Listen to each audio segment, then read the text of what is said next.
My name is David Elmer Hatley. I was born on August 20th, 1974.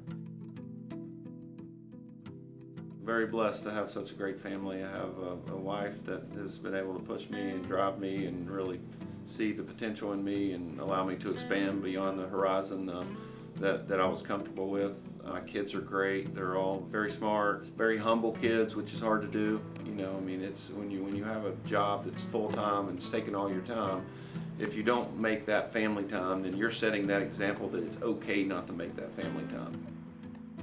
My humble beginnings began with my mother and father. My father was an over-the-road truck driver. He would leave Sunday night, be lucky if he came back Friday night, he was sleeping all weekend. Wasn't really present a lot in my life. When I was younger, my mom worked 2 jobs. So we were very poor. I moved 9 moves in 8 years.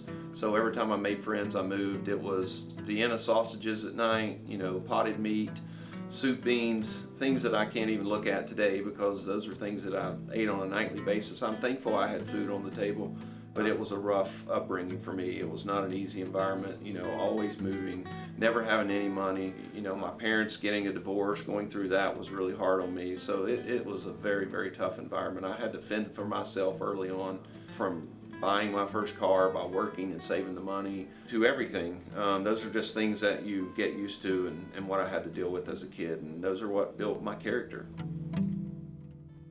I started at a retail store. I had 1 hot tub on the floor. People would come in to buy a hot tub. I would tell them, I'm just starting out, I've got more coming. They would buy a hot tub. I'd get enough profit to get 2 hot tubs. After 6 months, I had 6 hot tubs. I still remember how good it felt to have 6 hot tubs on my floor. I started just getting all that built back up, getting enough money in the bank, always investing the money in the business and the people. I think the most important examples of leadership is, 1, it's listening to those around you. The best idea doesn't have to be your idea. I think that's a very important lesson. Listen to your people that are on the ground floor. Lead with the people on the ground floor. Don't be afraid to roll your sleeves up and get in there and learn a job that they're doing. So those are very important steps that I've always led by. I'm okay at coming in at 6 a.m. and seeing what the struggles are on the production line. I'm the guy that should do that. It's my job to fix any problem they have. Ultimately, it stops at the top, and I've always led like that. I'm not afraid to do anything that they're doing, and they all know that. They see me actively involved, and without learning the jobs that I have, there's no way for me to make them better.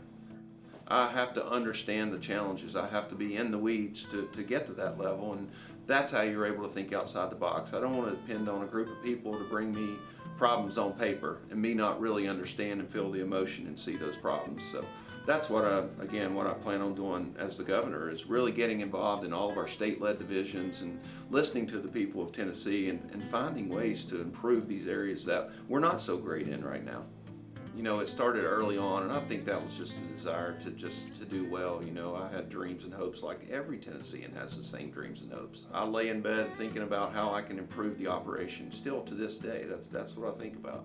Outside of my family and everything else, I would never want to stop improving. And at 17, when I opened that first business, it takes a lot of boldness to do something like that. You don't know what the next day holds.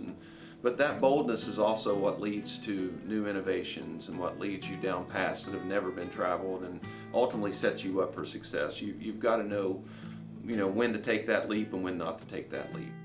Experience is what brings that knowledge of kind of what to do. And as you get older, we all know as we get older, your experience and your thoughts and everything you're on life changes as you get older. So that's kind of where I'm at. I've been through so many things in business, so many challenges, so many highs, so many lows, made so many mistakes, hit some home runs. All those things put together are what build you, what builds your character.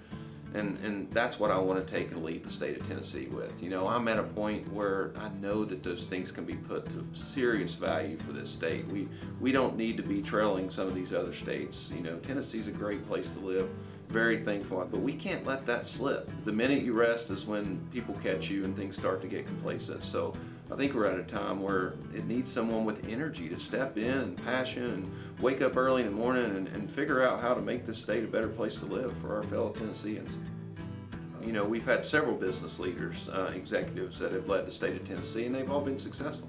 I think it's a completely different position. I think it's an executive position, managing budgets, managing departments. It's a position that takes constant leadership, constant managing, constant improvements. It's a whole different style of what working in the Senate or the House is. So that's why I think whether it be me or anyone, I think it should be a business leader that runs the state of Tennessee. But I live that life every day with my people. I work with my people. I work on the ground with my people. I go to birthday parties for employees on the line.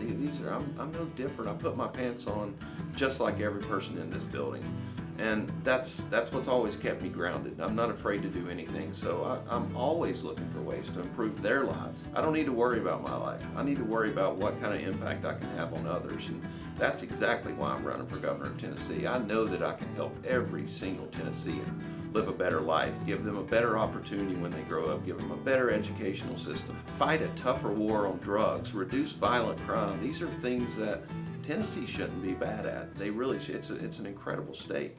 The people here are underestimated, that's for sure in my opinion. That's what makes this state so strong is our people, and that's why I'm so fired up about getting into office and be able to make a difference in the people that I've grew up knowing and the people that helped me build my business. I want to do more for those people. That's where I'm at in my life. It's now at a point where I want to help fellow Tennesseans. I know I've got the skill set to do this job, and those are things that get me excited about the day I'm the governor of Tennessee.